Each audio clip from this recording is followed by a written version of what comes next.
has different, zoning districts and, different areas with different feels. So you can't copy and paste exactly, but the performance standards in there I thought were fairly representative of a lot of the ordinances I've seen, a lot of the model ordinances for solar that I've looked at.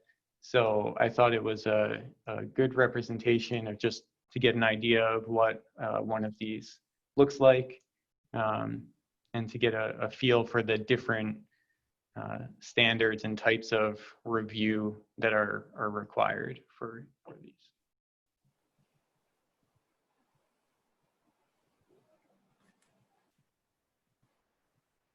Well, this works because now I can just present from the screen share. Does this work for you?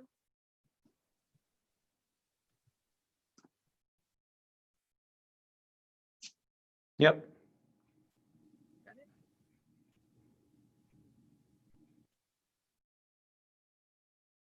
Are you doing this? Okay.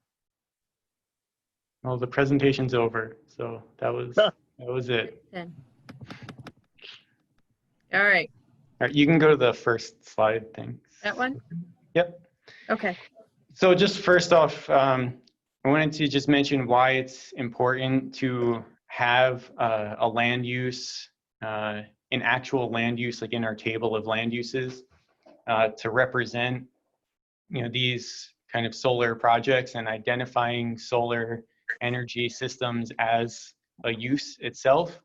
Currently, there isn't anything in our land use ordinance or our table of uses that matches what these projects are, and it makes the permitting process for both staff and the applicants more difficult than it needs to be, because staff were trying to relate what the project is to the next closest thing, and there just isn't anything really that comes that close.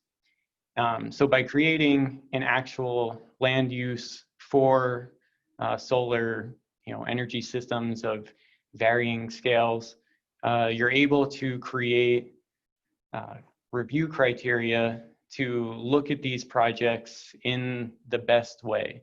So if you don't have a specific land use and specific standards geared towards that use, and you're using just really general standards, then you often come into a situation where you might be allowing a project to go through with a limited review, where you're not reviewing things properly because you haven't identified those specific areas of interest, or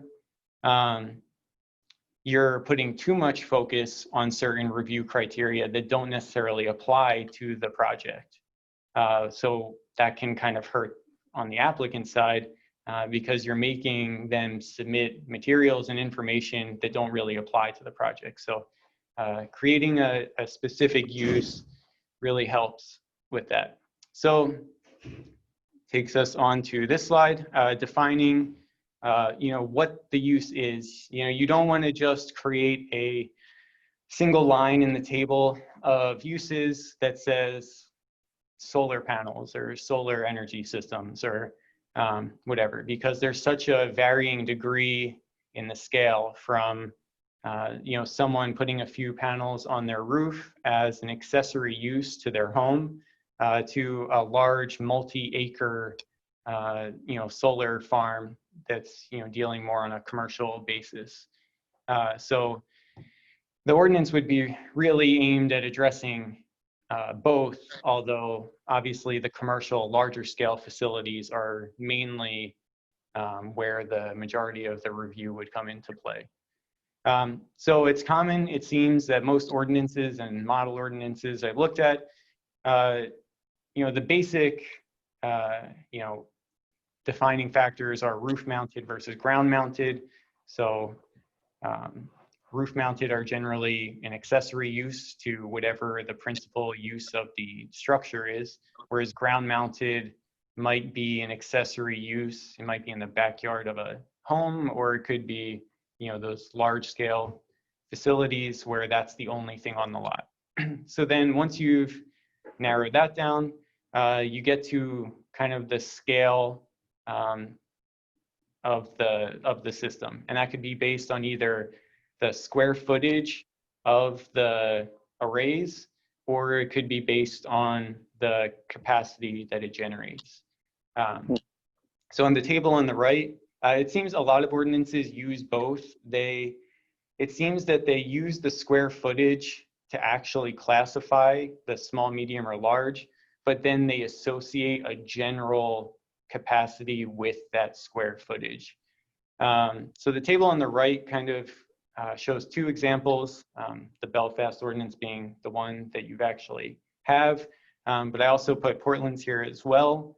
And I looked at a few others. The numbers are varying, to say the least. I looked at one that was a few years older than either of these, I think, and the numbers were way different. And I imagine that's a result of the technology changing and becoming more efficient, where a smaller amount of space can generate more power. But this is kind of the first area that I really want to look more into, and probably reach out to someone with more technical knowledge than myself on solar, to kind of figure out what the relationship is between square footage, the capacity it can generate, and how going forward we can kind of time proof the ordinance language so it doesn't become outdated, you know, every couple years. You can move on. So the next thing that you consider after kind of splitting the land use up into these, you know, 6 different types, you know, roof or ground mounted, and then small, medium, or large in scale, would be to consider the review and permitting authority for each type. So if you look at the extremes, it makes sense that a small scale roof mounted, you know, system where you might just be an accessory, you know, really small accessory use on a residential rooftop, you know, it makes sense that that might just be a permit through the code officer. Whereas a large scale, you know, Belfast is talking large scale is over 4 acres of area, that, you know, one of those would be site plan review through the planning board. But it doesn't necessarily mean that it has to be the same across every zoning district. You know, like one of these tables would basically apply to each zoning district. So for instance, a medium scale ground mounted system might require site plan review in, you know, the MDR or commercial 2 or some denser district, whereas in the low density or the forest and agriculture, where there's bigger lots and things are more spread out, maybe it's okay for that to be a permit through the code officer.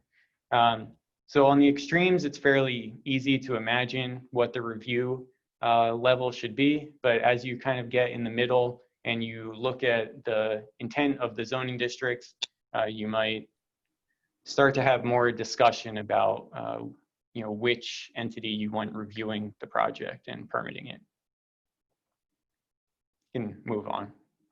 So Kyle, would you, because Belfast like divides their, you know, their permitted uses by divisions.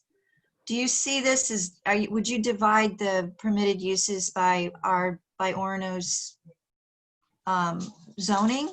Like mediums, you know, medium density. Right. I mean, so the way we have, you would divide it up like that, like they did. so yeah, our ordinance is, the layout is a little different than theirs, which is what I was saying. You can't quite just copy and paste it. So Right. they kind of, they list each zoning district on its own and then say, these are the uses that are allowed in that zoning district. Whereas we have a single table that has columns for zoning district and rows of land uses. So in the rows, you would have, you know, ground mounted solar systems, small, medium, and large, and then roof mounted, small, medium, and large. And then each one of those would say a P or an S or just not allowed at all in Okay. each one of the zoning districts. So that's how I was imagining it. Okay, thank you. Sure.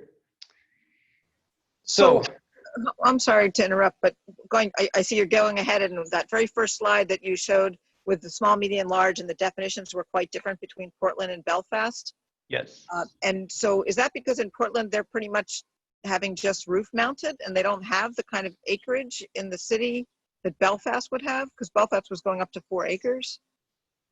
Yeah, I'm not sure. It's something I want to look into more. I plan on contacting some of the different departments to see their basis for their, you know, why they chose the numbers they chose. If it had to do with, yeah, the built environment of the cities, or if it had to do with the, you know, the year in which the ordinances were created, and if You had there were any mentioned changes. Yeah. the year and sort of the differences of the technology. So that Yeah. would be interesting to find out which years theirs were put in also, their ordinance Right. came. Right. Yeah. But So that's, yeah. I'm just surprised to see such a great difference in the sizes. Yeah, and like I said, you know, I looked at a couple that were even farther away from each other. So, yeah, I want to see if there was a basis, you know, what the logic was for choosing those, if it was based on the individual communities, or if it was more just a arbitrary number picked, you know, that they felt was right, and then, you know, see how that relates to the community here, and, you know, which kind of style that would suit Orono the best. Thank you. Sure. So after, you know, establishing, you know, defining the use and, you know, saying what zoning districts they're allowed in, and, you know, the type of review that each, you know, use would have to go through. The next step in this is really to look at the performance standards, you know, which are the criteria which all these projects would be reviewed on. You know, whether it's by code office or planning board, the performance standards, unless specified, you know, only for the planning board, the performance standards apply to all projects, regardless of the permitting authority. So one of the next couple of slides are just going through some of the big standards that kind of pop up in all of the ordinances on this that I looked at. There are obviously others, but I think these were the main ones that draw the most conversation. Height can be regulated in a couple different ways. So this is looking mostly at roof-mounted systems. So we already have a maximum building height in all of our zoning districts. In most residential districts, it's 35 feet, and in the commercial districts, it's, you know, 45 feet, and can go up to 50 with site plan approval, I think. So you can either include the solar, you know, the systems within that max building height and require that they stay under that, you know, maximum height, or you can create an additional standard that says, you know, if you have a single family home, it can be 35 feet, and then you're allowed to go an additional, you know, whatever, 3-5 feet for a roof mounted solar array. So that would be, you know, just one conversation to have if people thought that having those panels and arrays go above the maximum building height established in the town was acceptable. As far as setbacks go, again, I've seen, model ordinances recommend both ways of, we have side, rear, and front setback requirements already for every zoning district. So you can either, state that, a commercial, a solar system, even if it's a principal use, there's no building on the lot necessarily. It's just that the use of the lot is specifically for a solar farm. It just meets the setback requirements of the district. So maybe that's 20 feet on the front and rear and 10 feet on the sides. Or if people felt it was warranted that they be set back a little further, you could increase that setback to a different number. I think I saw in the Belfast ordinance that they had a 50-foot setback in certain cases. Maybe for the larger scale systems, you don't want people to be able to see them from the street or to kind of wander onto the area where those arrays are. So you want it set back a little further. That requires a little more digging on my end and talking with other communities who have implemented these and have projects to see what sorts of issues, if any, have arisen, and if there's based on that feedback, then it would be easier to make that decision.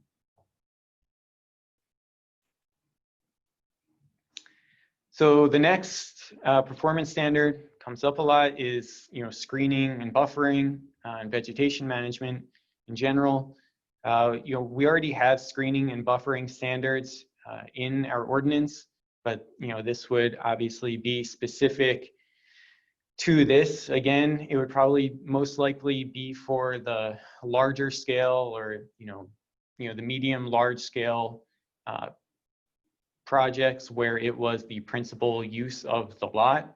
If you wanted those screened from view so people on the road couldn't kind of look in to see it, or if it was in a residential neighborhood or bordering on a residential neighborhood, you can use screening and buffering standards to kind of soften the visual impact on the surrounding area. Some ordinances require a vegetation management plan just to sort of preserve the vegetated surface on the lot to the maximum extent possible. So making sure that the system is laid out efficiently when it comes to kind of environmental concerns, and yet you're not creating more impervious cover than is needed. Next, lot coverage. Again, like the building height, we already have a lot coverage standard in our ordinance. In general, in most zoning districts, you can't have more than 1/3 of the lot covered in buildings or structures. But whether or not that you want to consider, one, you have to determine if you want to consider these solar projects in that same way. Do you want that 1/3 building lot coverage standard to apply to these types of projects, or do you think it's acceptable for a larger area to be covered? And two, there's two ways that ordinances kind of calculate coverage when it comes to these bigger solar energy systems. Some calculate the coverage by the surface area of the arrays themselves, which is obviously a much bigger number because you're taking all of the tops of the arrays that aren't necessarily touching the ground, and you're using that to calculate the square footage. Or you can just use the actual impervious surface generated on the ground and where the arrays are actually connected to the ground. You can use that as the kind of metric for determining the lot coverage. So I think either way is acceptable, to use the surface area of the arrays or the actual impervious coverage on the ground. It's just that the number that you come up with is going to be different because the surface area of the arrays is always going to be a larger area than the impervious cover generated actually on the ground. You might be able to use a percentage of the surface area. Sure. If you could make some calculations as to what on the average that would be, which would make it certainly simpler to administer. Right. Yeah, I think that's definitely something to consider. Final performance standards, that I wanted to point out were decommissioning for systems that reach, the end of their life or are abandoned. Most of these ordinances put in some sort of standards to deal with those situations. They generally provide a time period for the operator or the owner to dismantle and remove this system. And then at that point, the operator would submit to either the code officer or the planning board a plan that would kind of detail how the system was going to be removed, so as to not create any impacts on the ground. And then for those larger projects, like we have for subdivisions or kind of bigger site plans, upfront, the applicant providing a performance guarantee for the cost of the removal of the system. If for some reason they abandon it and choose not to remove it on their own, then the town would have the financial capacity to take care of that process.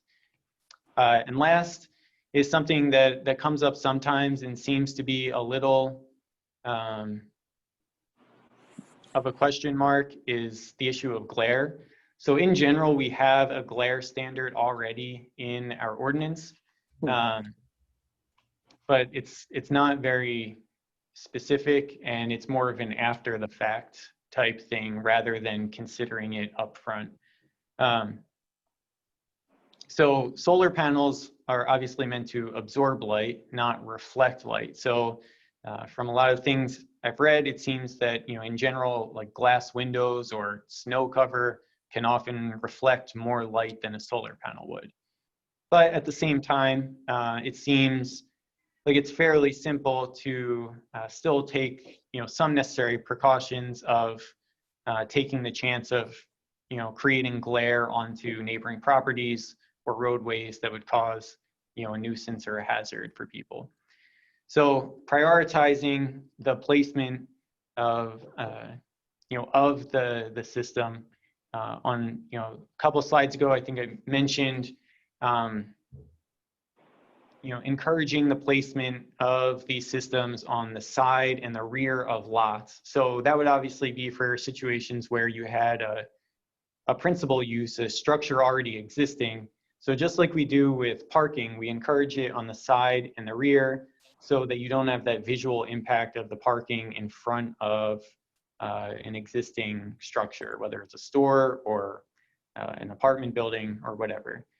This would be something similar, where if it's possible, you would encourage the operator to locate it in a place where it's less likely to cause issues for the surrounding area.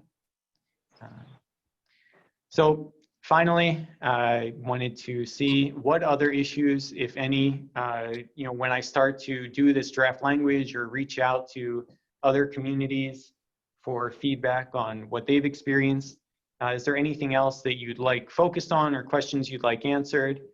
And then obviously I want to continue to do more research, reaching out to people with more technical expertise, reaching out to communities that have these existing ordinances to get feedback from them, and then start the draft the actual ordinance language.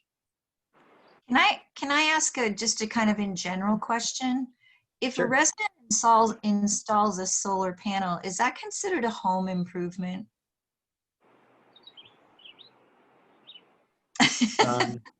And do you need to go get a permit to do this? Is it like a Yes. putting an addition on your house, does it increase the value of your house if you've got solar panels? I mean, at this point, I guess. I'm just curious what that means when people start Well, looking at alternative forms of energy. Kyle, this is like really the we're at the very front end of it. I think we can get that answer, definitely. I kind of would look at that as an energy efficiency type thing. So if I put a heat pump in my house, it's probably not going to increase it. It's just kind of an energy option, but definitely we can, Kyle can look at that. I think right now, presentation wise, is to kind of put it out there. These are obviously the first time in this. We're just kind of like really touching up on, looking at it. And I think Belfast was a great example. If you read that, it really kind of is kind of a community that would be something that was like ours. So there's going to be a lot going on, and all the questions you can ask about it while Kyle goes through this. But Kyle, I think you did a great job of kind of giving us the first step. And this is going to take a little bit of time, but so thanks. Yeah, sorry, Dave. You can... No, Terry, if you prefer, if you want to give me 15 to 20 seconds, I can answer Cheryl's question because it has been brought up and we've actually been looking into stuff like that. Thank you. Go ahead. The answer is that we've talked with realtors looking to see whether it's increasing the value of the house or not. There's no market information that's showing that it's actually increasing it. It's sort of like whether you paint it brown or whether you paint it white. It might impact how fast it sells, but there is no direct value. The second thing is that by its nature of what it is an accessory structure.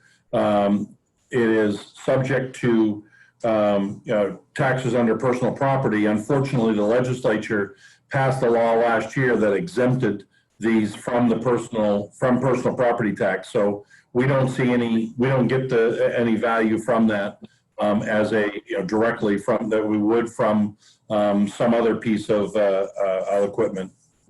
Yeah. But it has been, it is something that everyone's looking into, is to find out. And I guess I would say that it's important because you're looking at those balances between, the environmental benefits and the cost benefits. So we've been trying to figure out will the value of the house go up because of that? And what we're finding is that there is no, right now, there doesn't appear to be any direct correlation between an increased value in solar panels. Okay, yeah, I was curious as we get started on this if there's an economic impact as well. So, yeah, thank you. I would say there's an economic impact, but as I've said to Sophie, it's probably a negative economic impact, not a positive one. Kyle, I do have one question. Sure. Do we envision the possibility of operators of these solar systems owning and or leasing the properties where they're installing them? I've seen language in the ordinance for both situations. I think that's why it'll specify owner or operator. But yeah, as far as a percentage of, which way it leans, I'm not sure. It's something I can try to find out when I reach out to different communities to see which is more common. Dave, if you have more about Yeah, I said from an economic development standpoint, Tom, we've certainly been looking into that because I've been spending the last year, 18 months trying to attract these types of facilities into it before I realized that the legislature had changed the law to make them tax exempt. So the answer is that they're usually the larger ones are on leased land. If it's not, if it's a company there's several companies that are around leasing lands. I do know we have one that I've learned of in Orono already that they have an option to lease a property specifically for what I call a solar farm, a commercial solar operation. you're kind of limited as to where these can go. Orono is well located for where a commercial program can go, because these can't just tap into the larger ones.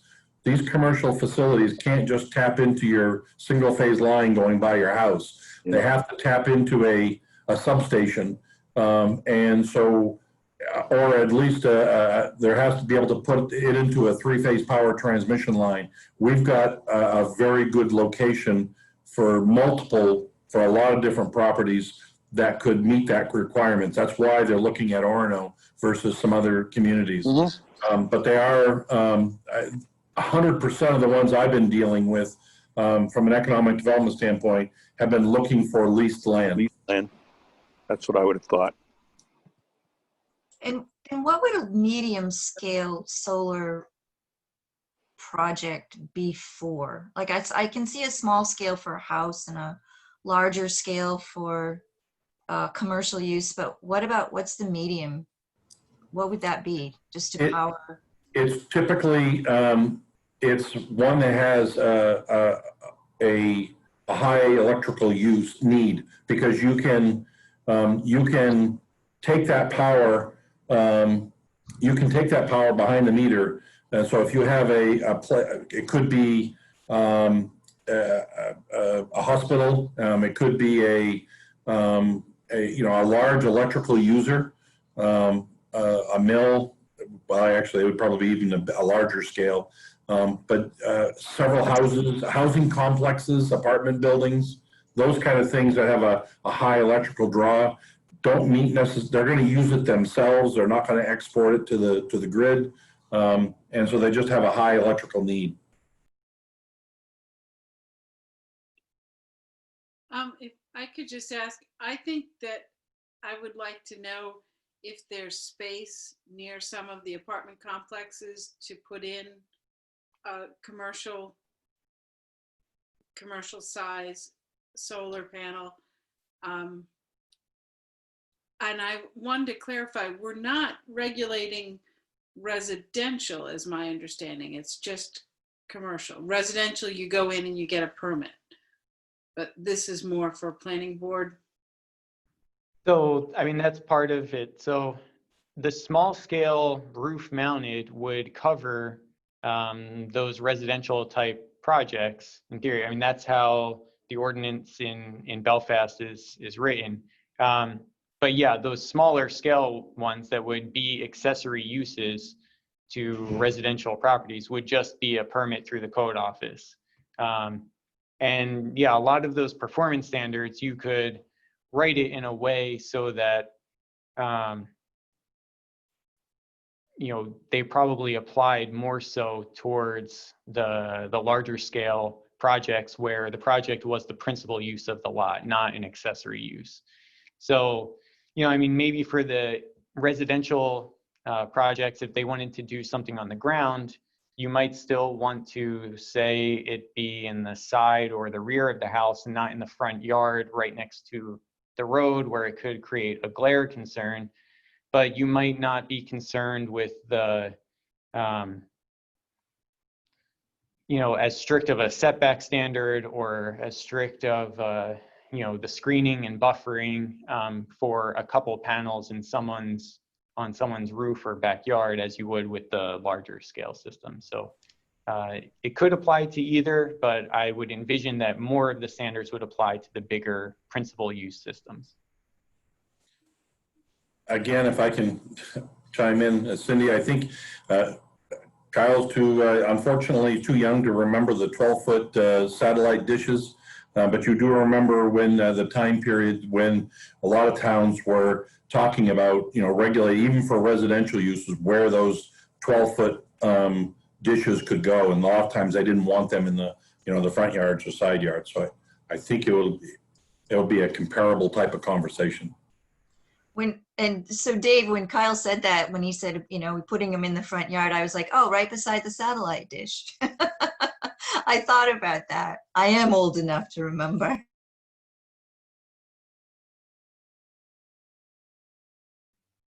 Any other thoughts? Any questions? What else do you need, Kyle, to know? Well, like I said, I have a lot of information I still want to look at.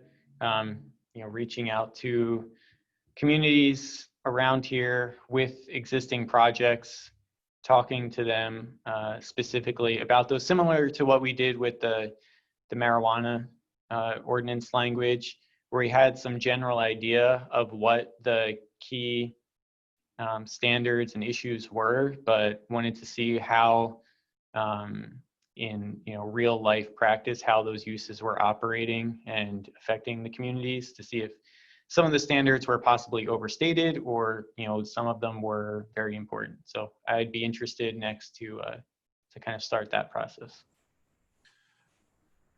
Terry, if I could, I think what we're trying to get from the council is to, you've kind of heard a 30,000 foot version of what Kyle is looking at. Is there anything that you just think he's completely out of bounds on, or are there specific things that you haven't heard that you really want to make sure that such an ordinance incorporates? That would be great feedback for us. Yeah, So, I personally feel that it's actually. Oh, Tom, go ahead. I didn't want to cut you off. no, I was just going to say, I think very much on the right track. I like the way he presented it, and I'm sure that his additional research will flesh that out. Thank you, Tom. And I was kind of the same thing. I was like thinking that this is with the very beginning stages. I think Kyle did a good job of kind of getting us started. I think we're going to have many questions as we progress through this. The only other additional thing that I've noticed when I did a little extra research, and I didn't see it in the Belfast one, Kyle. I don't know if I overshot it or anything, if it was there, but there's communities that are taking, like if we live here in Orono, they create a public or a group site. So say all our neighbors can have a place together, but it's off site somewhere. And just kind of keeping that in mind, that may be a thing in Orono where people all kind of do a community one outside on a piece of land. Sure, I can look into that. The other thing I was going to say is that we're seeing a lot of contracts in our office for leasing contracts, and a lot of them would prefer not to have performance standards, or performance bonds or performance. So it'll be interesting to see if you can find out from towns if they're actually getting those, because they seem to be balking at it from the landlord perspective. Cindy, I can tell you that I had asked Bill to reach out on his network. The code enforcement officers have a program called Moose Chatter, where code enforcement officers can ask questions around. And just this last week, I was asking a question specifically about about solar. And the one thing that I saw back on the most responses throughout the state was folks talking. I hadn't even thought of the performance bonds, but that's what I would say. Anywhere from Kittery to up here and everything in between, I would say 75% of them were saying make sure that you put the performance bond in there to ensure that it gets taken down at the end, or a line of whether it's a performance bond or a line of credit or some form of a method that. And I was thinking, gosh, that's 20 years long. I could see why they'd be not in favor of it, but it is a conversation that's being had throughout the state. I do think the standard in the Belfast ordinance was just for their large scale systems. So, obviously that's the really big projects, but it wouldn't necessarily apply to the smaller projects where it was just, someone doing an accessory project on their business or house. Dave, Any other comments? would you Yes, talk ma'am. for just a little bit about the taxable nature of this, just so counselors are aware that as they're looking at this, we're not looking at bringing a lot of tax dollars into Orono through solar? Sure. The prior to 2019, solar energy and wind energy were considered the same as a dam, and those were fully taxable under personal property for income property taxes. In 2019, the legislature passed a bill that exempted most forms of wind and solar from personal property, made them tax exempt. It's a complicated formula. I had a conversation with Joe Sally from Maine Revenue, and he had a hard time trying to understand it as to how it fits. When it gets to a certain level, then there is small payments and such. But as a general rule, think of them as they're tax exempt, so that the property owner is not paying any property tax on those facilities when they're created within your community. And the thing that is, there's some criteria that needs to happen in order for that to meet that, but it's pretty easy to make. So what's happening is that in Orono, for example, one that just got permitted, is that it's a owner of a property who has several rental properties in town. So he wants to have one of these solar facilities on one of his properties, but he's able to take the electricity that's generated from that facility and spread it out the cost to whatever Amir is called today for their tax bill. So he can offset the cost of all of his properties. They don't have to be just on that property. They can be literally anywhere, and they get that tax credit for it. So as Sophie said, correctly stated, if you have a facility that comes in and creates a 10-acre facility that has 500 panels on it, there is no you're not going to get any taxable value for it. I'm not sure. I didn't want to say it out loud, but I was trying to figure out how the hydro dams feel about all this, because they're still taxable, but the wind power and the solar are not. They're tax exempt. Does that adequately give you a rundown, Sophie? And is that an incentive? Is that to incentivize solar? Absolutely. That's what I was told from Maine Revenue Service, is that this was a governor's plan to incentivize putting these companies that are coming in and leasing the lands and putting them up. Probably some of that what Cindy was talking about.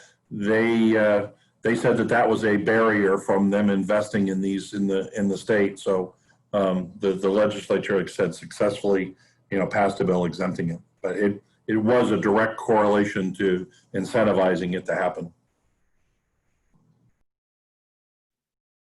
Anything else from fellow councilors? Okay, so moving on. The next item is citizen request, ordinance revision to allow expansion of existing self-storage units east of I-95. I'm going to start this and then probably let Kyle take over. But some councilors may remember that council adopted ordinance language within the last few years addressing the fact that self-storage units weren't actually allowed in the ordinance. And we had two at that point. When council adopted that language, they made it so that self-storage units were only allowed in the C1 and EDZ. west of I-95. So what we have is a request from the person who owns the self-storage unit east of I-95 that is located in a C2 district. And what they're asking is that council consider a zone change that would allow him to expand and put one more unit on his parcel. So with that information, I'm going to pass the rest of it over to Kyle.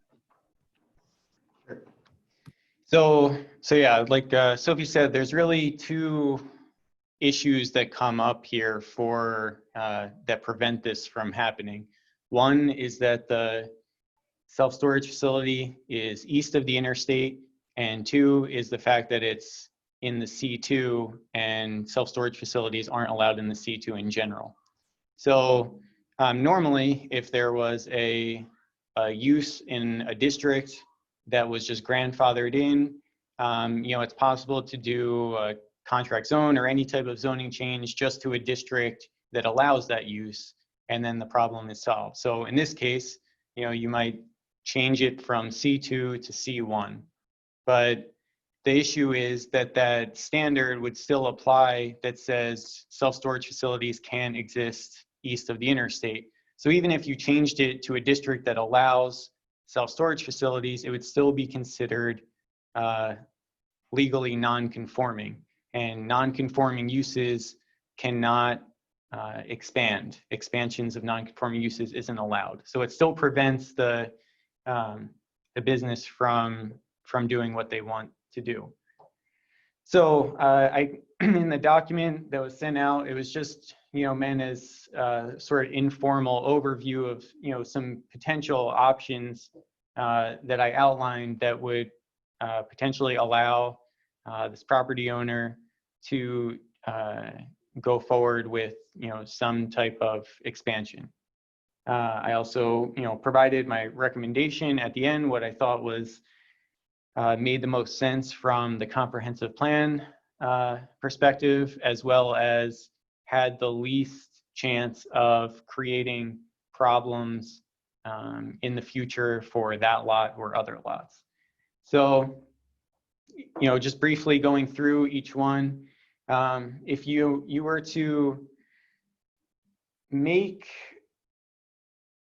self-storage facilities allowed in the C1 and the EDZ like they are now, but you got rid of the standard that considered it, not allowable east of the interstate, and then you switch this lot to C1 or EDZ, it would be allowed and it would be conforming. The problem is self-storage facilities would then be allowed in other areas that they're not currently allowed in town. So Godfrey Drive, that's east of the interstate, but it's all C1 and EDZ. So you'd be, that ordinance change, prevented that originally, and now you'd be opening up for that use to go in there. Also, east of the interstate on Kelly Road, that's also EDZ. So there's a few lots there where self-storage facilities could potentially go in where they're otherwise not allowed right now. Also, if you were to just change that lot on Park Street from C2 to C1 and put no additional standards in place for that lot, you're opening up that lot to be developed for any use that's allowed in the C1. The C1 is meant more as a commercial leaning towards industrial district, where the C2 is meant as a smaller scale commercial and residential district. So while a self-storage facility might not be impactful on that area, it might fit in okay. You might not want certain other commercial one or EDZ uses to go into that spot. So that's why option one, it's possible it would accomplish the sort of single goal from the applicant's perspective, but probably not the best from the town's perspective. Option two is make self-storage facilities an allowable use in the C2 district, and then again get rid of that west of the interstate standard, but potentially put in a standard that limits the total floor area of self-storage facilities in this, in the C2 or east of the interstate. So, that would allow self-storage facilities to exist in the C2. So this current facility on Park Street would become a conforming use and they would be allowed to expand. And if you put some standard in place that gave a max floor area, you would prevent self-storage facilities from becoming too large of a scale, you know, kind of east of the interstate or in the C2 area. However, it would still open up self-storage facilities to go in every other lot in the C2, which is currently not allowed. And if you look at the intent of the commercial 2 district, it doesn't, self-storage facilities, while they might not make a harmful impact on that zone, it's not really the intent of that district to allow that type of use, which is why they're currently not allowed there. It's supposed to be smaller scale commercial, retail, restaurants, and kind of mixed housing. So that brings us to, you know, the option 3, which involves kind of a 2-part ordinance change. One, you would amend the standard, you know, talking about the interstate to specify that it applies to all self-storage facilities from that date going forward, and that self-storage facilities existing before that date are allowed to exist, you know, anywhere in town. So after that, you would then have to use some mechanism to change the zone of the lot, probably a conditional use, conditional zone change, which, you know, there's a couple examples of in the town, which basically allows us to write into the ordinance specific standards like a contract zone, but it's town initiated basically. So you could change the lot to commercial 1, but put into place restrictions on it that say, you know, you're not allowed to bring, you know, more industrial uses to that spot. It would be limited to self-storage facilities, restaurants, retail stores, and other uses that are similar between the commercial 1 and commercial 2.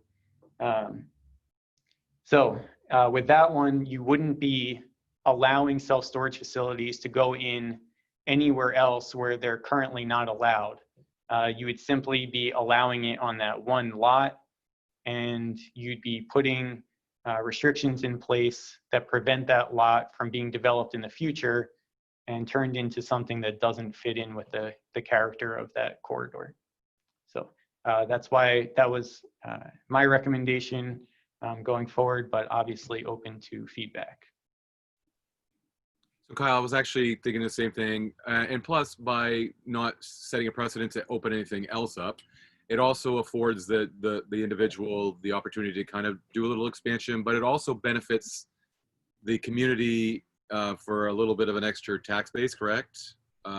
From adding another structure on there, correct? Okay. Oh, Dave, do you want to speak more to that? Yes, it will. Right. I could have said that much.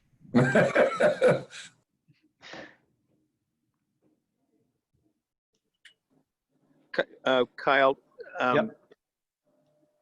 I didn't like option 1 or 2 at all. I Me think either. option 3 has potential. Do we have a sense that this particular lot is suitable for expansion of storage facility? I mean, I hate to go through all this and then find out, you know, that lot is really not going to work on that lot.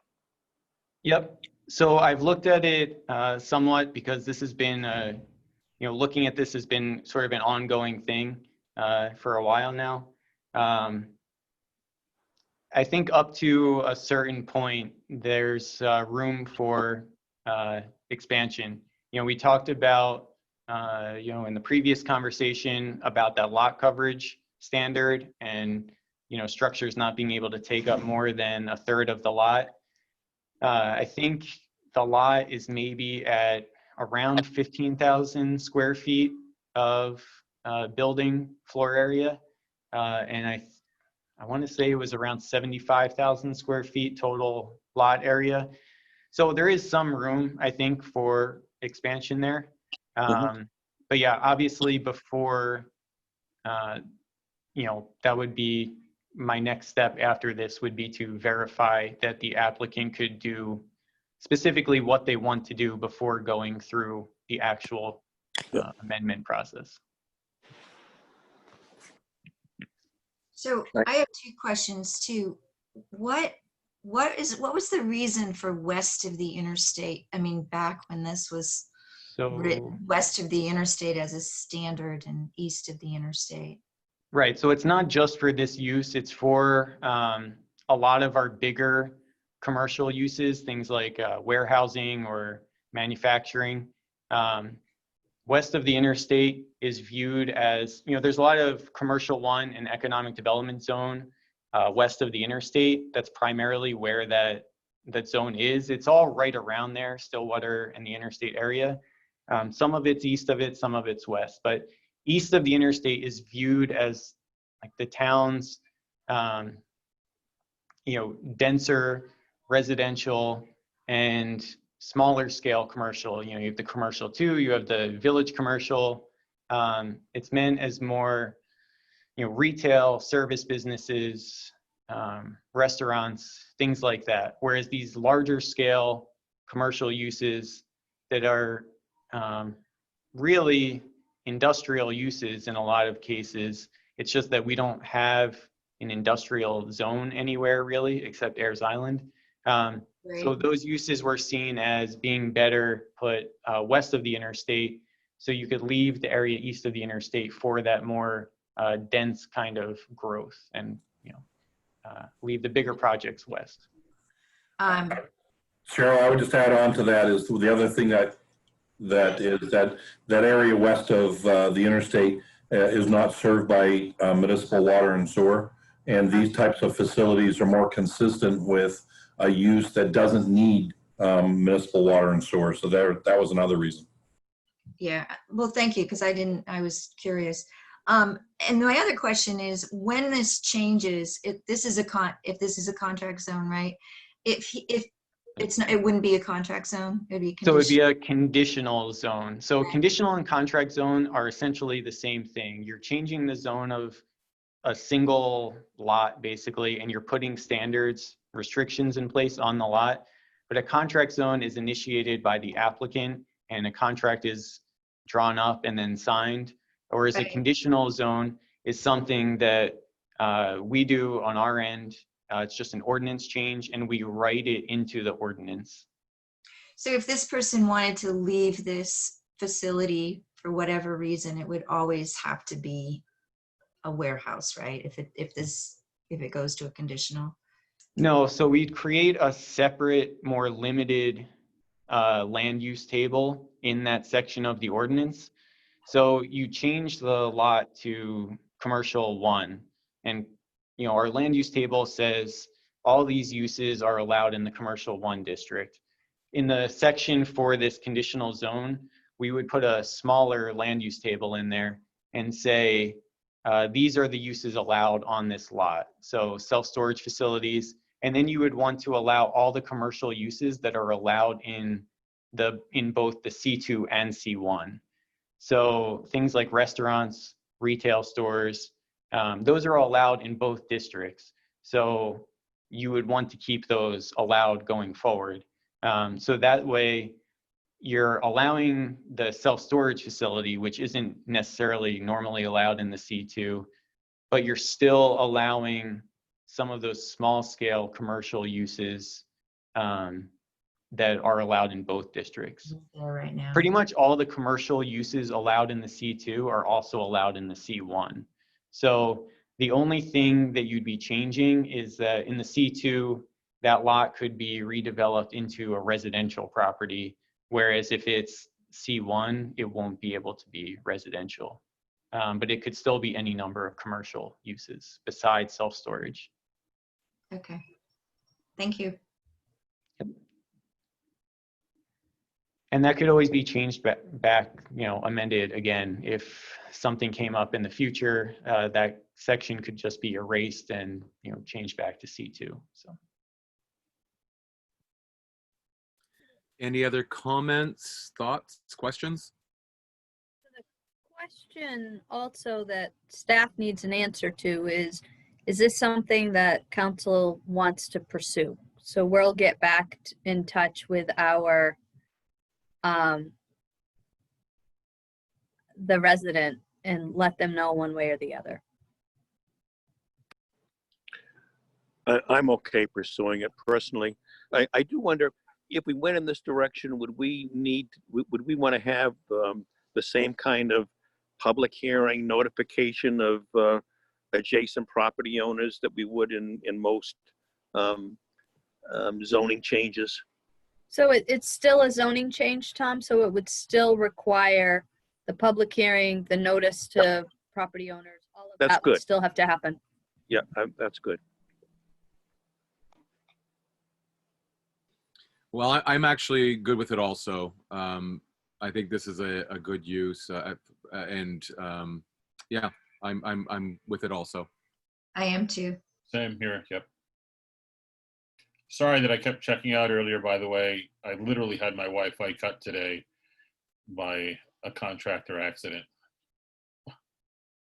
So I'm back. So they say. Yeah, yeah. Right.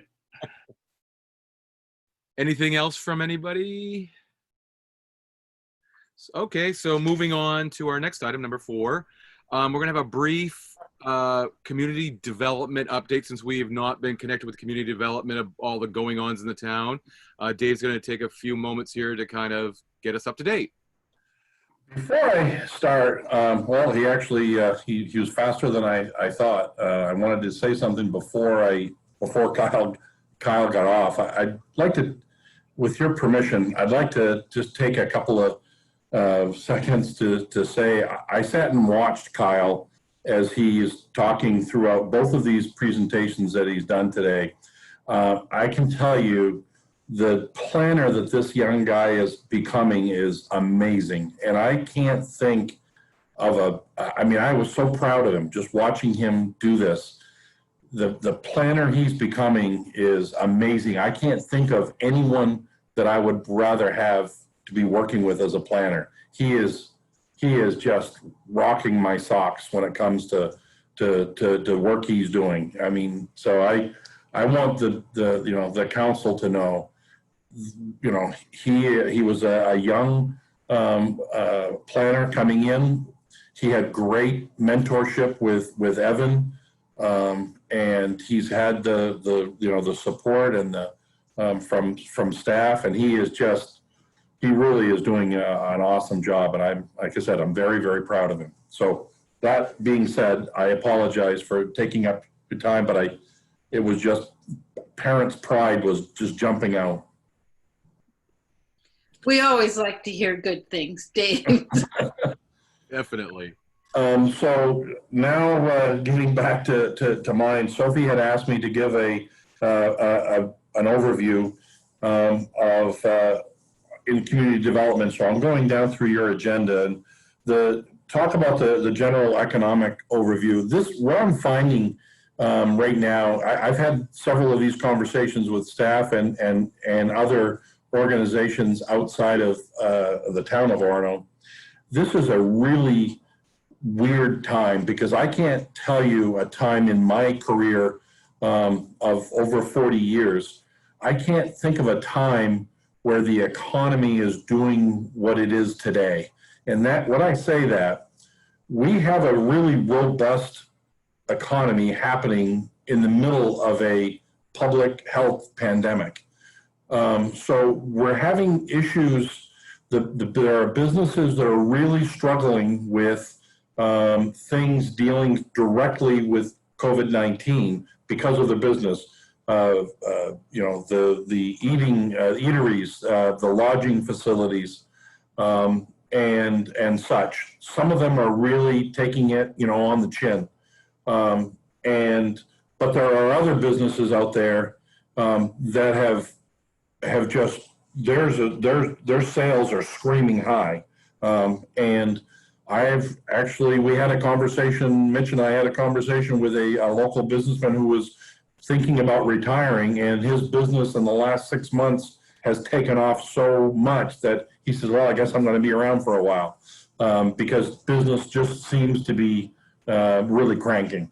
So it's really hard to be sitting in one meeting talking about how are we going to encourage people to be wearing masks, and how do we social distance, and how do restaurants deal with this, and how do hotels deal with that, and we're finding solutions, while at the same time we have relatively low interest rates. I have folks who said, look, I'm looking for a place to invest. I want to be able to I need to put my money somewhere. And so I'm getting regular phone calls from folks who are looking for space, looking for places to grow, expand, or locate their business. There's buildings like Friend and Friend. I bet I've had 5 different companies that have contacted me looking for information on the Friend and Friend building. And the realtor has told me twice that he had it under contract. So there's things that are happening. There are people that are certainly interested. So I spend a lot of time providing data for them to be able to support those decisions. Even the NextLinks building, I mean, it's though I really feel bad for Larry as the owner, because it's been sitting there empty for this long. But we continue to have interest in it, and we have continued to have people saying, hey, that would be perfect for what we're doing. And then you work on it for a month or two, and then it just kind of moves its way. But that's what happens in economic development. So I would say that we are, I was listening to, some of you may or may listen to a Zoom meeting yesterday by the Chamber of Commerce put on that Tracy Witten was one of the speakers. Of course, one of the things I liked about it was that one of the first things she did was highlight how helpful the town of Orono has been to her, and all of the issues that she was dealing with around COVID-19, that the town was there, not only the town's people, but the town as an entity, the fire department, the community development office. We were there to help her. So I was very appreciative of her over those kind words that she shared globally. But what she was saying is that some part of her businesses are really difficult, but a lot of her weddings, I was surprised, maybe because it was 40 years ago when I got married, but I was surprised that how many weddings that folks have just simply postponing them until next year. Not sure my wife would agree with that one 40 years ago, but maybe it would have been under these circumstances. But anyway, her said a lot of her business is off here, but she said, if I can just get to 21, my business looks like it's going to go right back up again. So that seemed to be very positive. As I said, we've been working with her, trying to figure out how to reinvent, how to do things different, how to pivot. Restaurants, again, I've been extremely proud of a couple of restaurants specifically that have done a great job pivoting, saying we used to do business this way, now we're doing business this way, and they're able to succeed. One of the challenges that I've heard from several businesses is that the monies that are being given out to folks who are on, that have been unemployment, that it isn't making it very lucrative for them to come back to work. And so they're really struggling with trying to find employees when they actually need them, because these folks are saying, gee, quite frankly, I can make more money staying home than if I go back to work. So there's that balance that I think that we look at as, when you're looking at services and bailouts and such. There's always a yin to a yang and an up to a down. So those are the kind of things that I think that are happening. Rental properties, we've been meeting. We've had conversations. Sophie had spearheaded the conversations with what we call the big three. They're all full. As of when they told us yesterday, they're all full for this year. We had a new employee here for the town that was looking for she wants to be able to live here in Orono. It took us some favors to get an apartment for her because everybody was full. So my conversations that I've been having with the rentals, whether they're 1 and 2 family places or the big 3, I think everybody is nervous about what's happening at UMaine. The one thing I will say that for the first time since I've been here, I feel that UMaine is finally understanding how they impact the community around them, that there is a community outside their island, and that what happens with them really makes a difference as to what happens outside of their island. And they've been very supportive and very helpful and very interactive. And again, I'll defer to Sophie to go on longer with that. But I would just say that those things seem to be working real well.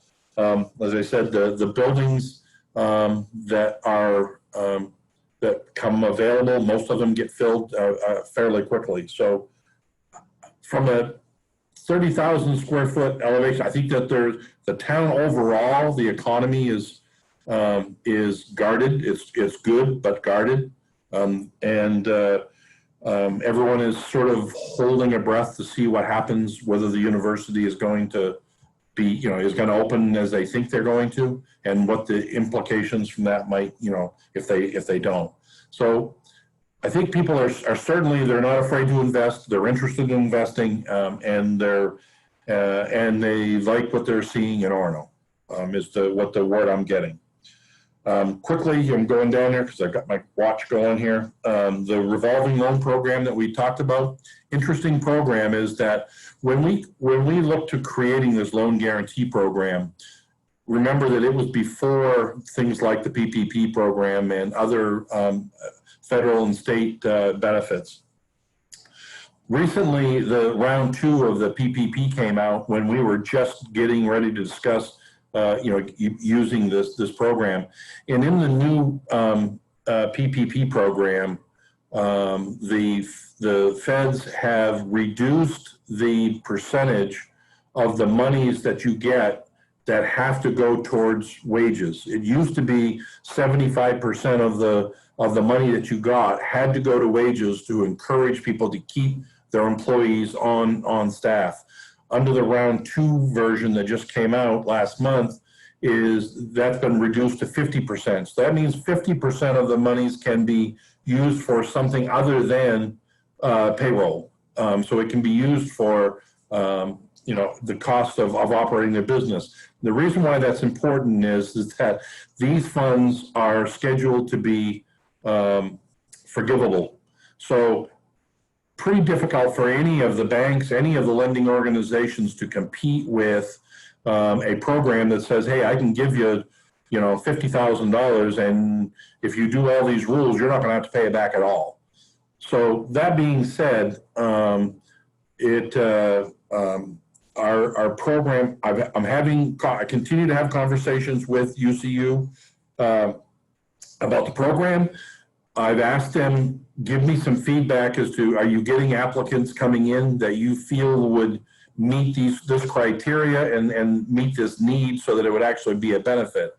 I haven't heard back from that yet, but so I'm waiting to hear that. But it doesn't necessarily surprise me knowing what the competition is for free money. So we have the program there. I will tell you, we haven't implemented it yet simply because we haven't seen the need for it or the meeting the criteria that you have you've outlined. Meaning it's got to be an existing business. They've got to show that they were profitable before COVID, and this was as a result of COVID that they need the funds. But again, let's wait and see how that works out, and we'll work on how it could. If it needs to be tweaked, I'll talk to you about whether it needs to be tweaked. The Envision that TIF renewal. I'm sorry. So you've had no takers. Yeah, the question is, you have had no takers so far in that? Correct. Because again, there are other alternatives that, quite frankly, are more profit, more amicable to them. They don't, if I can get you a forgivable loan, why do I want one that I have to pay back? The EnvisionNet renewal, you may remember that this was a 20-year TIF that council had voted to extend it another 10 years. We have been working we've got a conditional approval from the Department of Economic Community Development for the extending it the next 10 years. There was a couple of technical paperwork type things that that we've been working on to get done. I think I have them done today. For example, the original assessor's report saying what the original value of the property was 20 years ago. It was submitted to them as part of the application. DECD accepted it, approved everything. Now that we're going through the review of amending it for another 10 years, they look back on it and said, well, gee, the assessor's paperwork that you sent in 20 years ago was never signed by the assessor. So we've had to try to go back through files 20 years ago to find the original that was actually signed. So it's taken us a little while to just do silly things, I guess, like that. But the good news is we have a conditional approval on it. I'm confident that that we'll meet all those little things that they need, and we'll be able to extend that. Why that's important is those funds, really help towards the infrastructure on Godfrey Drive. I think everybody agrees that this year that is one road that definitely needs to be repaved, and it will be. And so these are the funds that are paying for that project. So it's it'll be helpful for the next 10 years. I'm trying to be brief and get through these, so if you've got questions, please don't hesitate to interrupt. The Penobscot Street, the former town garage, or as I like to kid with the folks here, we keep talking about the old town garage, and I said, well, we don't deal with any town garages in Old Town. But the former town garage here is on Penobscot Street. I have reached out to all of the developers that I know of, looking to see if they'd be interested in the property.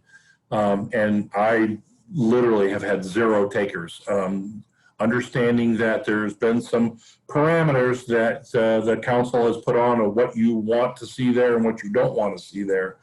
And so to date, I haven't been very successful, quite frankly, in finding anyone that it's a brownfield site that could be easily remediated, but still it's a brownfield site.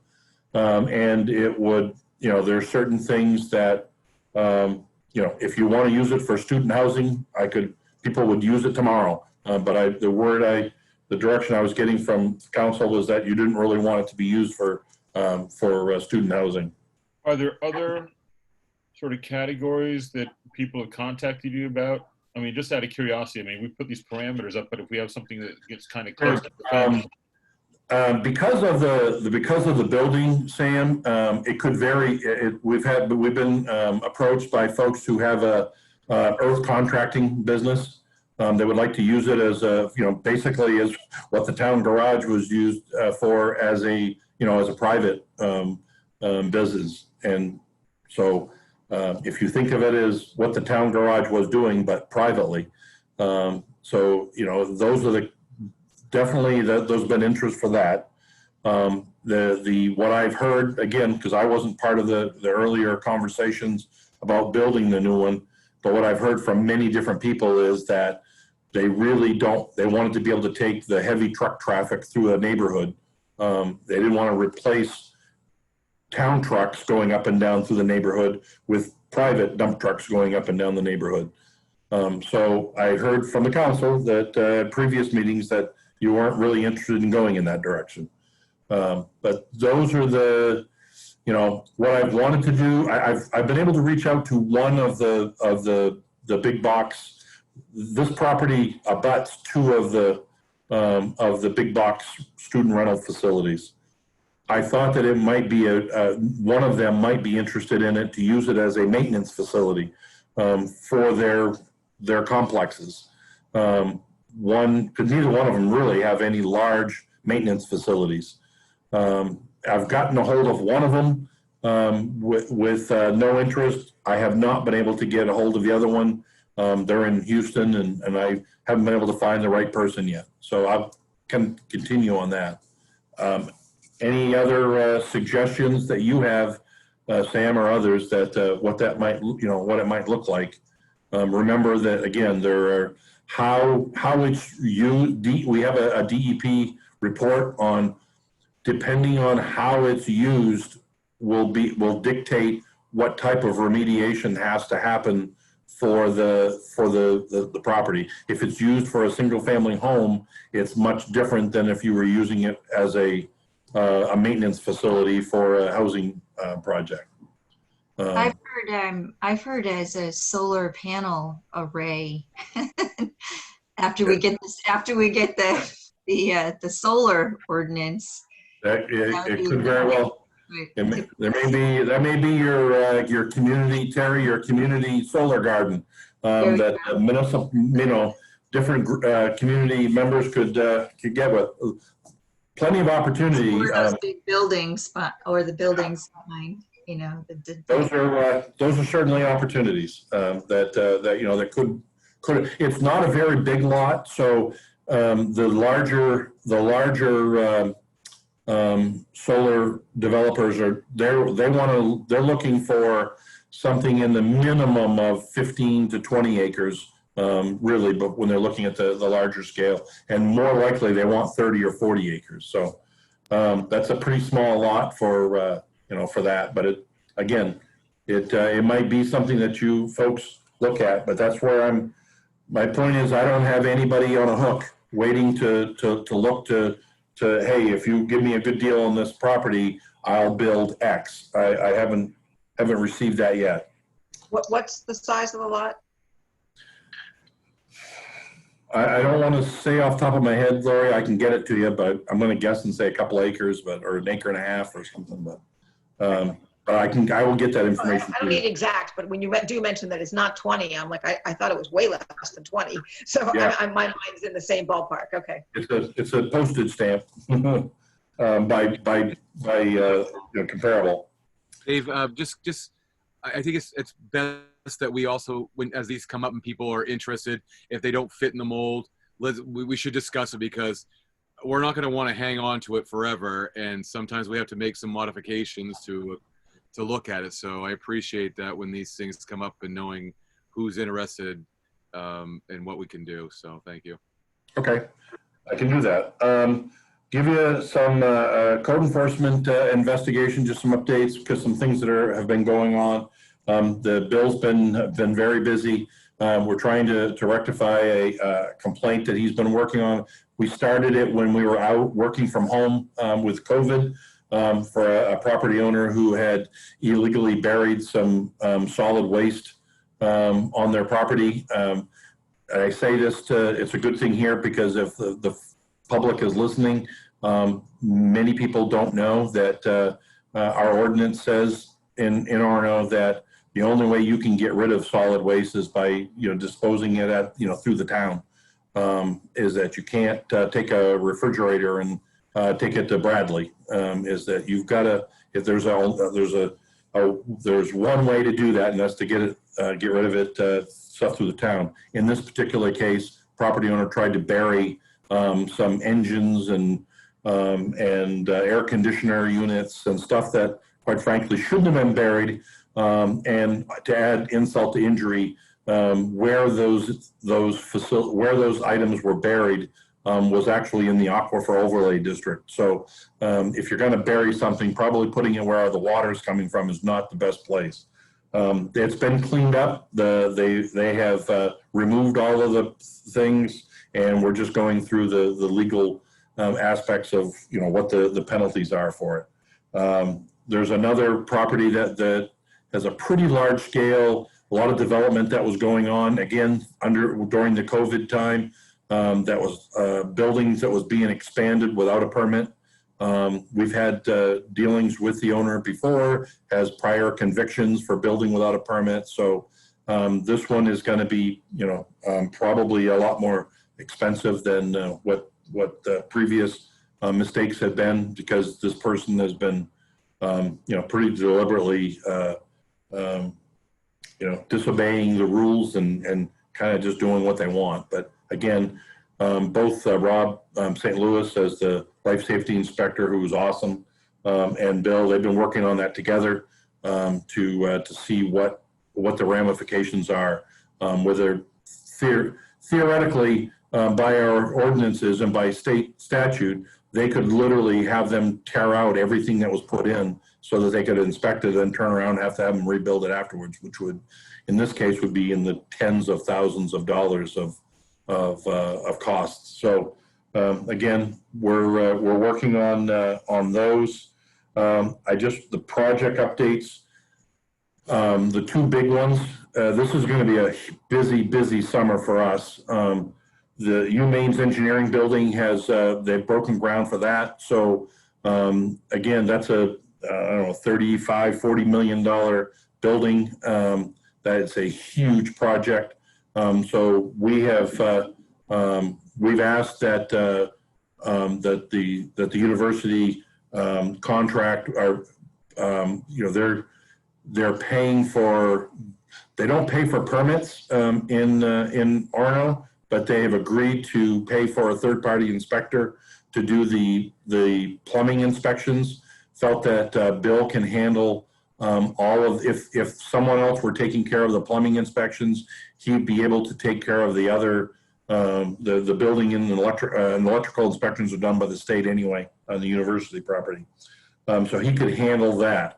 In addition, with the RSU building, you may have seen or heard that again is in breaking ground. We've been working with their contractors, with their staff and engineering staff to help them build. We made an agreement again because they don't pay they're not paying a permit fee, which would normally pay for a third-party inspector if we couldn't handle it. What we've done is that we have agreed that that they get a number of hours each week of Bill's time, and they give us notice a week at a time when they need their inspections done. We're hoping that that's going to work out okay. And in addition to all of the other duties that he's been doing. So we've been very busy on projects, and we're continuing to work our way. I know Bill will be happy when the next year is over, because these projects are really going to take their toll. Be ready. I've gone over by 3 or 4 minutes, so if you have any questions, I'm happy to answer them.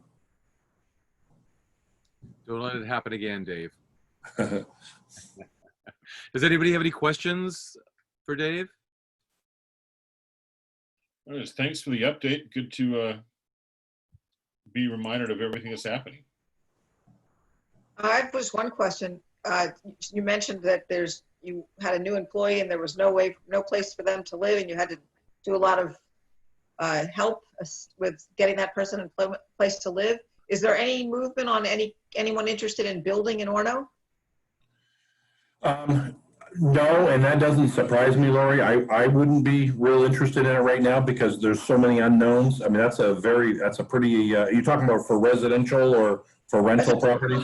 Someone told me there was a house for sale on Main Street, and in 2 days they had 7 offers. They were all over the asking price. Right. And housing is very tight, and that's for people who have the money to spend for a $200,000 plus or maybe $300,000 house. So as for housing, it's a price point for more entry level. We don't have much, and I don't know how we're going to get that. And I was wondering if you had any ideas.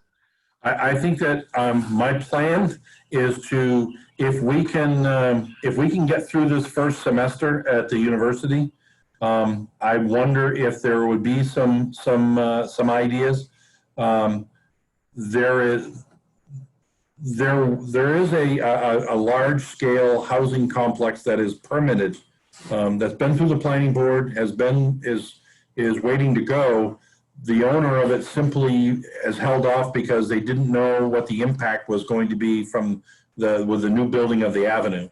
And so I would say now that we're 3.5, 4 years after the opening of the avenue, we're seeing all of them filled, that it's telling me that the demand is still there, that they haven't maxed out on that.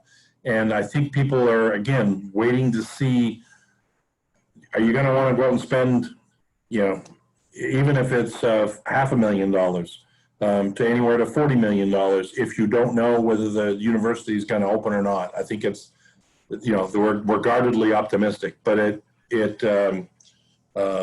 and So that's- whether it's for student housing or for non-student housing, the concern that you're going to hear from developers is that even though it may not be for student housing, the student housing is going to impact everything else that's going on. It's student housing in Orono is our biggest business. If we're not a mill town, we're not a town with a huge amount of retail, meaning like a Bangor or a Waterville or Augusta.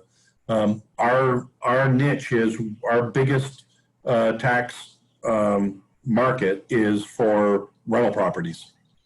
So I agree with you. I'm hearing all the time that, this is what Cindy wants to hear, is that I hear properties are going on the market and they're getting snatched up really quick. I'm assuming that's what you're hearing as well. Yes, I was interested we had people, since I've been on council, someone came and asked us that developed an area, meaning put a road in and made lots from what was one big piece of property originally, and then came to us and wanted a tax abatement because they weren't selling, no one was buying them to build on. So that's right. One kind of element, the person that takes the land and breaks it into lots. But I want us to have one of those succeed. Obviously, whatever that person did isn't success, but we still have pressure of people wanting single family homes or detached, semi-detached, but not student housing, but for families. And, but I've heard through the grapevine that people don't want to work in Orono because of what happened with the person who was trying to develop Black Bear Heights. But Evan and our town and other towns in the state made a big effort to change that. So I was kind of hoping now that we're through the door with that stamp stuff that we would have more people approaching you about housing. I think that understand is that even with whether it's commercial or whether it's residential, I can buy a current one even if I'm paying a higher than what you think is a higher than normal price. It's still cheaper than what I can build it for, and so the costs of new construction can be very daunting, and you got timing that goes with it as well. There's a lot of so. I would say, again, we get calls that says, hey, if there's a space that opens up, let me know. Whether it's on a commercial side, if there's an existing building, I'm interested. I said, well, I got land, you can build what you want and have it exactly what you want. I'm not interested in that. So they don't want to go through the cost. And again, I've been working on other projects that, again, quite frankly, is the cost of building it new is significantly higher than what I can buy if they're current inventory. The question is, it's just not available. So do we have any more project updates to go forward? I'm good, sir. Great. Any other additional questions?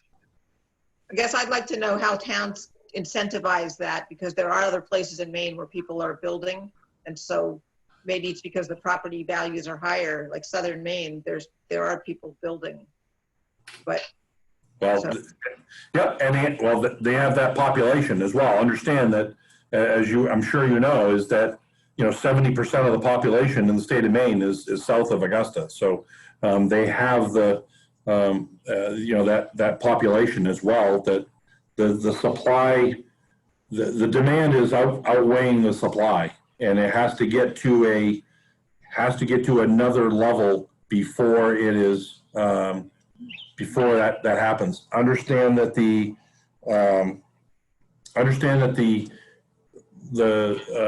Webster Point, they had 4 buildings that they weren't able to sell, and they didn't build them at all. They're still empty lots because they couldn't fill them. And those were, meant to do exactly that, smaller professional spaces. Great. So, hearing nothing additional, Sophie? So just a couple of updates. First, you know how, Terry, when we first got onto this call, I said Belle had to go home sick and I was going to try to be the techie person, and we've seen some places where I've not done so well. It dawned on me when Dave started his update that I forgot to live stream us on Facebook. So if you get questions, what we'll do is I'll ask Belle to just post the video later. Works for me. Would you prefer me just to do it all over again? No. Just asking. Draw a line. We got to draw a line. So we have the town office cabling project is going to start in earnest tomorrow, and it's starting with coring through cement here. So we have a lot of our staff that put in extra time for the election anyway, but people who have not put 40 hours in yet this week will be either on vacation or working on assigned projects outside the town office tomorrow. So the town office is closed. Just want to give counselors a heads up that at last night's planning board meeting, the planning board has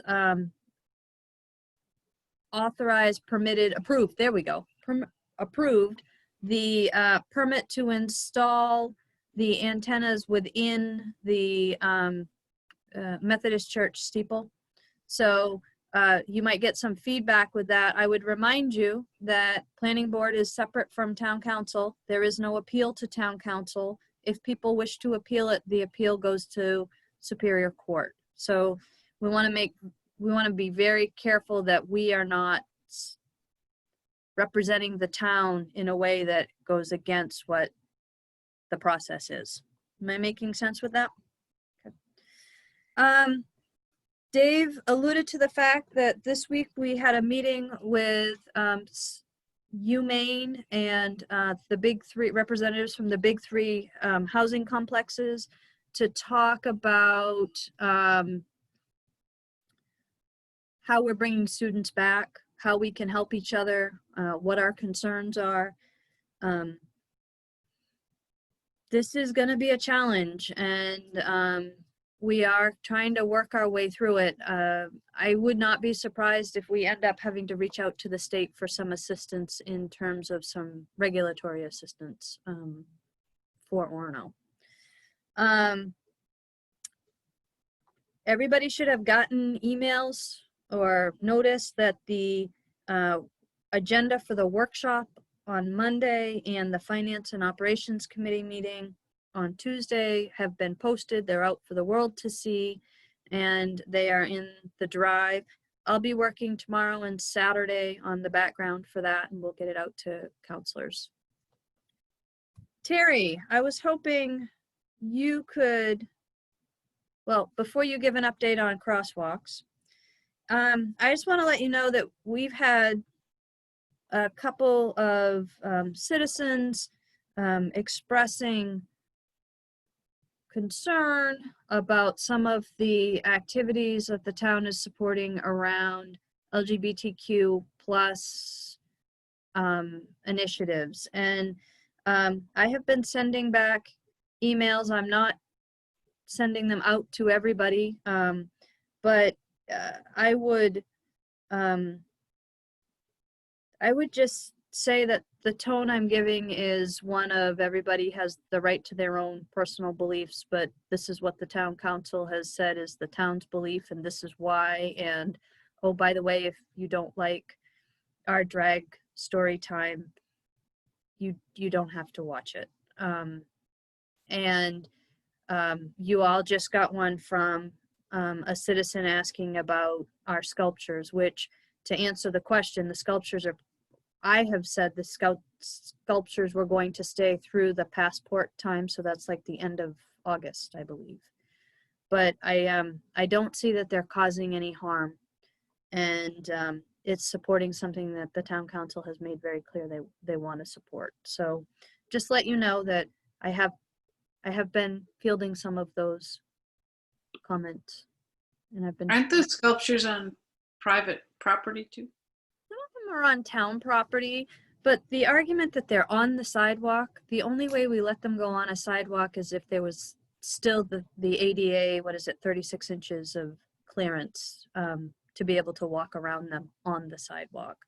So people who have put the sculptures up worked really hard to ensure that they were not going to cause any hardship in the community in terms of travel or, impeding anything. So, and the last thing that has been on my list of things to do is about the crosswalks, which Terry, you were part of that committee, so I didn't know if you wanted to give an update of where we were. Yeah, so I will say, to kind of like speak to Sophie's statement first, it is a bit of a difficult thing to navigate when you get a lot of people providing stuff, and when somebody doesn't think you do enough, or you're not doing it quite right, and that comes from every angle. It comes from somebody who's like probably not in tune with it, people who are in tune with it.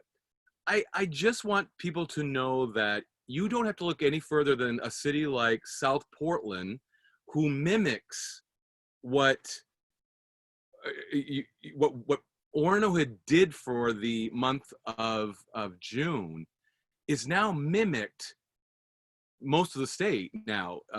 So when we hear these things after we put a lot of effort in, it can be a bit disheartening and a little bit difficult to deal with. But I want people to realize that we, as a collective group, did an amazing job, and we're keeping that going.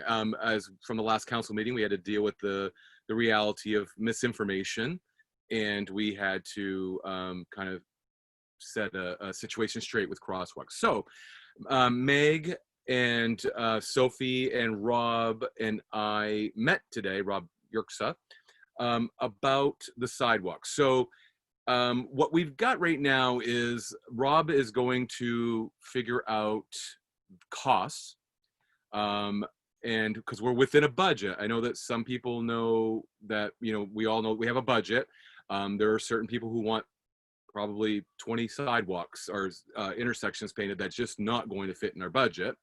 But what we're going to do is we're going to look at first the Pine Street, Main Street section right there, that crosswalk, is that being we decide that is like probably the most heavy traffic spot that will be really recognizable for now. Not that we won't look at an additional one. We're considering another one more over by College Ave side, but and we decided that the 10 color rainbow flag, I guess, if I'm trying to say the best way to say this, is going to be the option that we'd like.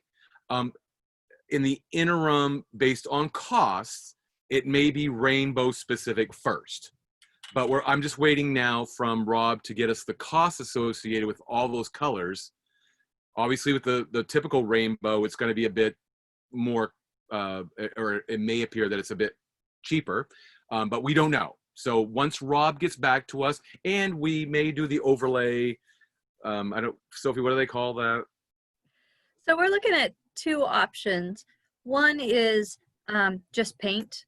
And if we just paint it, we're looking at, it was like $370 in paint, and then time and, supplies. When we look at that, Rob's concern is that that's probably only going to last about a month. If you look in a month to 6 weeks, you look at how Bangor's is wearing.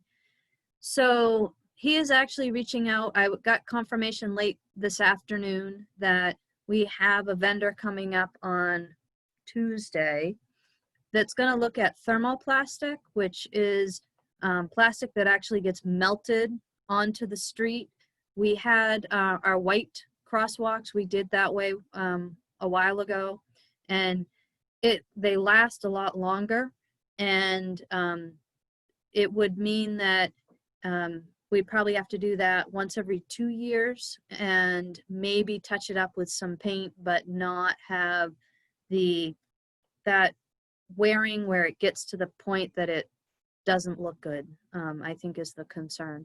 But that's about $2,000, which Rob and I think we have found about $2,000 in our budget, his miscellaneous, and between his miscellaneous and my professional services, that we could put towards this project.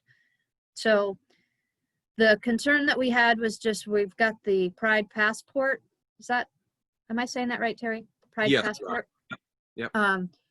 Coming out the month of the month of August. And so we really wanted something down for the beginning of August. What we might end up with is painting and then coming back and a little bit later looking at the thermoplastic. So I think Rob's preference would be if we could get it done and not be constantly pulled back to deal with a fading crosswalk that people aren't happy with. And as he says, he's quite sure people will be fine with it to get painted when we first do it. And then as it fades, gets worn, people are going to want it to be touched up. It's right in the middle of town. So that's kind of where we are at this moment. Does that sound right, Terry? Yeah, I think that I want to kind of reiterate to the public also is that when once again, like I just said before, we were recognized as the community, and I'm gonna throw in a prop to Meg for taking that project and running with it when everybody had like ideas but no one did it. Orono made the news many times, and so also Portland, like I said, Portland took a lot of what we've done. Now communities are actually finding animals that they're going to choose as their town animal to do the same thing. So Orono, if you hear anybody say Orono didn't do enough, I will take offense to that, because I think that Orono did an amazing job and continues to do an amazing job. So it will be there. We're just trying to figure out if that plastic kind of overlay can get done in the month of August. So Rob's going to let us know.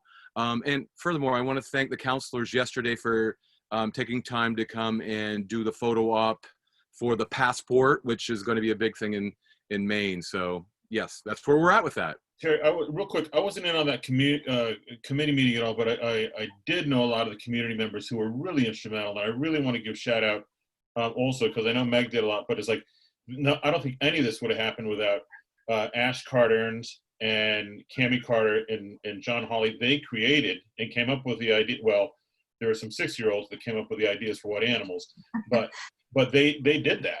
And yeah. So, I mean, I think we as a council did a great job supporting that, but ultimately, I don't think half of this would have happened if it wasn't for these members of the community. And there are many, many more too that I didn't even mention.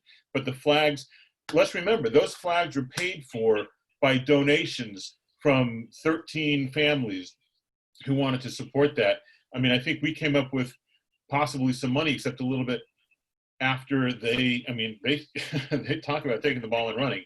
And so it was, Sophie was the one who came up with the idea of talking to the university about the flags, putting them up on the bridge. Sure, no, absolutely. But it's just like those community members suggested some kind of wooden things on the bridge, which wasn't going to work. Yeah, well, there are a lot of ideas being bandied about, but I mean, like the flags were paid for by the community members and within, I think 90 minutes. So I just want to make sure when we say it was Orono, man, it was all of Orono. It was, well, with the exception of the people who want to take the sculptures down now, but just shout out to them. So I just want to make sure that for the record, incredible gratitude for that with all those people. So thank you. Thank you, Sam. And Sophie, can I just ask one more question before we adjourn? And this is about the COVID-19 cases in Orono. People are talking about maybe getting Jeff back up again and talking about the health issues in Orono, because I know that there's been, and I don't know if they're rumors, but I heard that there were 8 cases 8 positive cases in Orono, and we really haven't heard anything much about that, but I think people are talking about it. So I will tell you, the answer is we can get Jeff to get up and talk about whatever you would like. So I'm happy to do that. It will be a few days. He is not available for a few days, but when he gets back, we can absolutely do that. Or maybe at our next maybe at our next meeting or something, but Sure. just to keep, you know, Yeah. the anxiety level down a little bit. So a couple of things. The first one is talking with, so Rob St. Louis is really our liaison with the university, with the housing complexes, and with Maine CDC about the COVID-19 pieces. And Okay. he has been doing an amazing job. He just likes it. He likes that Jeff is the one that has to get up and talk about it, is the way that works. But one of the things that we learned that surprised us is that we're not necessarily going to know if we will learn if we transport somebody who has COVID-19, because the Ryan, don't remember his last name, Act requires that first responders get notified if they are with somebody that has a contagion. Right. So the Ryan White Act, there we go. So I can't tell you if we have 8 cases. I can't tell you if we have 80. We can go online and look at the website. But so that's Right. that's part of the issue is at this particular moment, I don't have any more information than anybody else does. There was a piece in the New York Times that talked about college communities being the most vulnerable when it comes to the spread of COVID-19. So I think one of the messages we really have to get out to people is that we need people to be proactive. We don't know who is coming in that is sick, and quite honestly, it is as much their community as it is our community, and I think some people can forget that.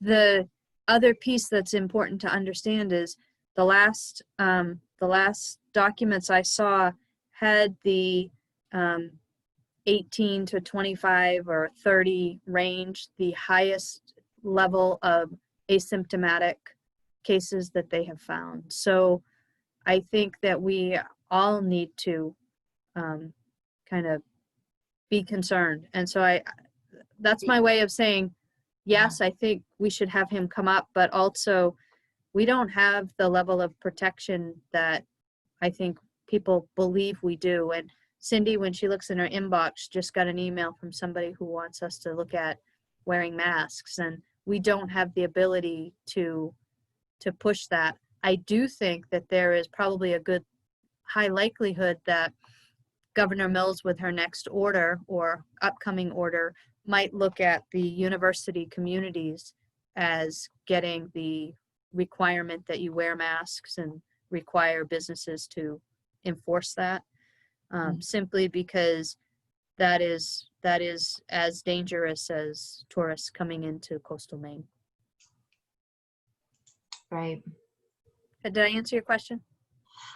Yeah, no, I've been out and about, and I've been talking to people who have been concerned and have been asking about the cases. And I don't know if it was reported somewhere. Somebody emailed me and said, and I'm not going to say where, but I mean, and said that, you know, there were 8 positive cases in Orono right now. And I couldn't respond to that. And why don't we have something on the website and that kind of thing. This is just these are verbal exchanges. There wasn't anything but sure. I know that there's an anxiety level out there right now. And I don't know how to quell that or how to, you know, ameliorate that without, you know, I don't know. I don't know what to say when I hear things like that. So I don't know. Yeah. But I recommend that you, I don't know if you follow him, but Dr. Shaw really does an amazing job. Oh, yeah. No, I Yeah. do. This is more concern about Orono, not about the There's city. only been like, Maine is one of 2 states that continually keeps going down. And Yeah. as I look at it, it's only like, I think yesterday was 6 cases. Before that was like 8. So I'm not, yeah, if you could actually, I think you could actually get a hold of Dr. Shaw and he may give you some additional information on that. So Sophie, did you have anything additional? Nope. Anybody else have anything before we kind of say goodbye for the night? I guess just echoing what Cheryl said, I hadn't thought to mention it, but I had 3 conversations today with people who were wanted to know what the town was doing about the fact that people would be coming to bring their children from all over. That's a standard thing in the fall, that people drive in from all over and they're here. And I said, I hadn't thought of it. It's the summer. I wasn't thinking about college. I have 2 kids that are college age, but when I had it 3 times in one day, I thought, Really? wow. Yes, that people are concerned about that Orono will be a hot Oh, coming from away. So I just, I don't okay, yeah.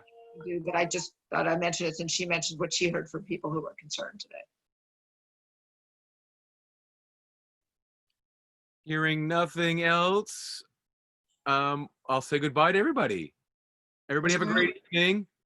Bye. All right, have a good weekend. Good job, Terry. Good Thank you. job, Terry. Great job, Terry. Thank you. Ooh, awesome job, Terry. Thanks.